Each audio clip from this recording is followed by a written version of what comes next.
Така, ето сега и едно клипче на моя подарък. Пистолет ЧЗ 5901, пълнител,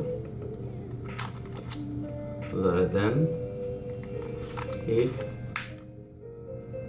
една мишена, която трябва да бъде от кутия на аларми, трябва да бъде надупчена. Сега отивам да я сложа.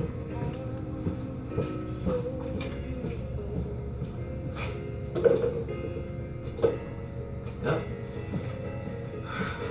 Сега може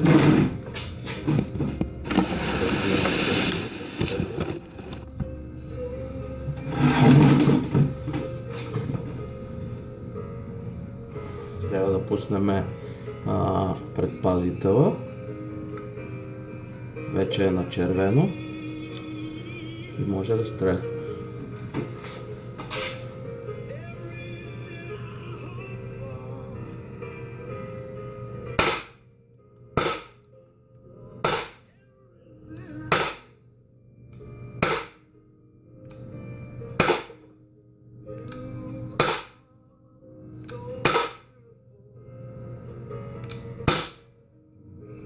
Така, свършиха пълнителя, слагам предпазителя и оставям готиното оръжие и отиваме да видим какво става с нашата мишена.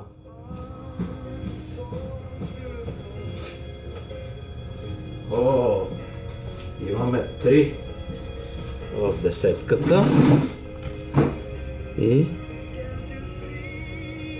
4 от долу и 1 в дясно, което никак не е зле за